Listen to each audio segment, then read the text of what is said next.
Airspeed 2 by Zanussi, or Zanussi, however it's pronounced. Actually, you know what? I've unboxed it already. Yeah, it was pretty basic. All I had to do was put the handle in, put the screw in there, put the dusting brush on, and that's literally it. Wind the cable up, obviously. But yeah, it was so straightforward. I thought, you know what? It's not worth doing. What I have done, though, is I made a little modification, which I'll show you later. But let me show you the box first. Everything you see on there is what it says on here. So it says 700 watts of power. You got a 3.5 litre bin capacity, as you can see.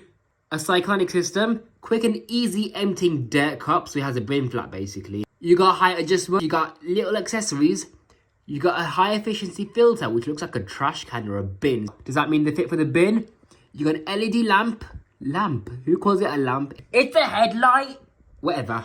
You got a 10.4 meter cleaning radius. To be honest here, this cable is absolutely not 10 meters long, right?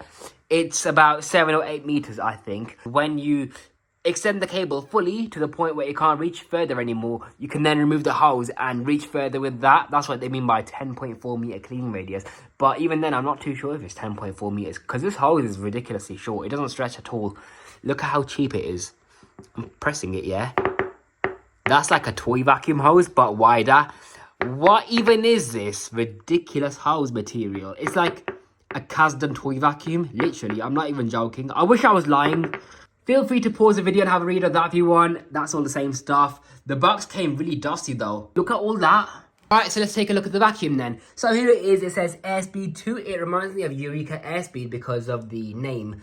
But yeah, it says it's a multi-cyclonic vacuum. That's only dual cyclonic, alright? I have given it a brief test on a carpet that's been vacuumed with a V15. And that's what it managed to pull out so far. So you got 5 height adjustment settings. I'm going to leave it on the lowest carpet height because it would not touch the floor otherwise, even on the bare floor setting. The colour scheme is quite odd, isn't it? It's like an egg. It's an egg machine. Is this your pedal to release the cleaner head? As you can see, that's your power button, on and off. The plug has a clip on it, so it stops the plug from swinging around. You've got this cable hook as well to undo and then release the entire cable like that. Now let's take a look at the tools. So you got a brush here, which is like, it's not even a dusting brush, it's quite stiff actually, so maybe for a bit of agitation on stubborn dirt, but it's quite rubbish to be honest. It's not going to be a really good stubborn dirt brush.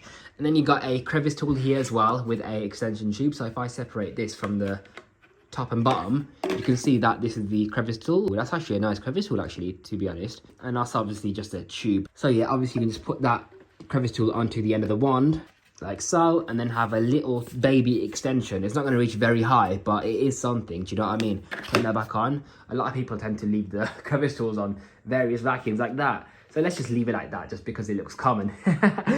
This is your hose. It just pulls out. So this is the hose cuff. It's the exact same design as the Powersonic I had. It's got this C-clip bracket around here, which isn't sealed. It's just a piece of plastic that covers the hole, so it's not entirely sealed. This part also swivels as well, so that's a nice added feature, as featured on the Dyson DCO2. If I pull the vacuum, it falls over. Because the location of the hose, if it came at the bottom of the machine, then it would be better. But they need it to be higher up because the hose is so short, do you know what I mean? So that's what they decided to do. But there's a bracket here, just wrap the hose around here, and another one at the top, push the hose in there, and there we are. You have to really pull the hose to make sure that it actually reaches the destination it's meant to go into. The wheels are not rubber coated, they're just plastic, so yeah, it makes sense for a cheap vacuum like this. But here's the underneath of the vacuum. I like how the sole plate is coloured brightly yellow, so that's a nice added feature, along with this felt strip on the back as well. That's lovely. You got 2 little roller wheels on the front, your height split wheels. The bristles are really stiff on this. I'm really happy with that. But if you really take a look at how it's designed, yeah, the bristles barely stick out of the sole plate, because when this thing's flat to the floor, it's not really going to dig into the carpet well, is it? Such a minor detail that could have made a big difference. If only they made the bristles a few millimeters longer. That's all it takes to increase the performance. But no, they haven't done that, so that's a really big shame. And because the cable comes at the bottom of the machine, it can get in the way while vacuuming, so that's why there's a cord hook on the top of the handle to keep it out the way. And there's a nice little rubber grip there, so that's a decent touch at least.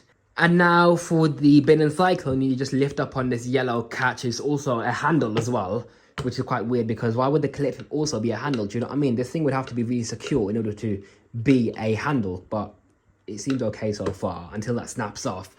But hopefully it doesn't snap off. In order to empty it, what you do is you push down on this, and then your bin flap opens up, and then all your contents just fall out. It looks very much like a Dyson, doesn't it? With that yellow shroud and cyclonic design. And it is a dual cyclonic machine as well. And there's also a little clip right here. So if you lift up on that, you've got the pre-motor filter. And because it's a pleated filter, it's not going to be very easy to wash. You have to really tap this thing out. But yeah, it is nice to see that the seals around the filter, so that is good. It will attempt to capture a lot of the particles at least, so that's a nice touch. Now, what I've done here is I've taken these screws apart and I split the cyclone unit apart, right? In there, see where the white plastic ends? That's the end of the chimney part of the cyclone. That's where the air exits the cyclone, and then the dust and the air goes to the filter. But the thing is, I've actually extended that a little bit longer, hence that piece of plastic tubing in there that I've added on. I just taped it on really. It's only about that big, because a good friend of mine, he's really interested in cyclone technology, and he discovered that when you extend the chimney part of the cyclone, or the uptake pipe, that really improves the efficiency of the cyclone. So I'm going to give this a go then. I'm not even going to baby this machine. I only got it because of demonstration purposes. So I'm going to just hoover up rocks, brick dust, fine dirt, you name it. I'm going to put this thing through the test. I'm going to bash it into the wall as well. I'm not afraid of getting this thing scratched up, because that's what I got it for, just for you guys' entertainment. Here's the lid for the post-motor filter. It just untwists like that, right? And there's your little baby cute pleated filter as well. And that's where it sits. You can see the motor right down in there. Yeah, there is a seal around the perimeter as well, so that's a nice touch as well, along with the seal for the lid as well. And it's got to make sure that these tabs are the right size, so it only goes on one way. So let me just figure this out. Oh, there we are. Yeah, so that's it. That's all there is to the machine. Yeah, it is that quiet, by the way. It's not too loud. There's the headlight, but it's not even touching the carpet. So let's put it on the lowest setting. That's a lot better. I did Hoover last night. Ooh, that's nice. Very nice carpet lines. On the lowest height adjustment setting, it really does do an alright job. It is very decent, okay? It's very picky with what areas of the carpet it actually lifts up, because it doesn't really trim the carpet that well. It's very patchy because of the salt plate bars on the bottom. See these yellow bars right there? So you have to overlap your strokes. It actually is performing quite well. I am impressed with it so far. And yeah, it is sticking to the floor quite well, which is what I like, because look at this.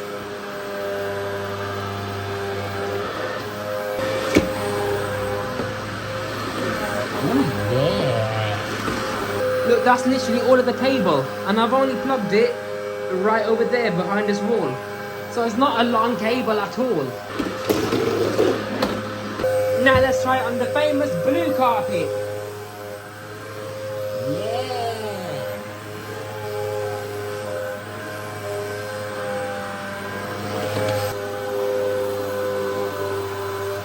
But as you can see, it's picked everything up. Just about. Look, it's picking everything up in its path. Isn't that amazing?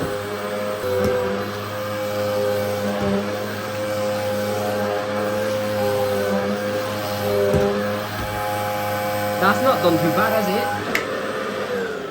it? Now let's empty it and check the condition of the filter, because obviously with these cheap vacuums, the filters get dusty really quickly. But yeah, I hate how the emptying release catch is right at the bottom, and you have to use two hands with this. So I'm leaning this against my knee right now just to be able to do it. But yeah, that's picked up an alright amount of grit. Now let's take a look at the filter. Spotless. Now let's clean this up again and then check the filter after that. See if it's still clean.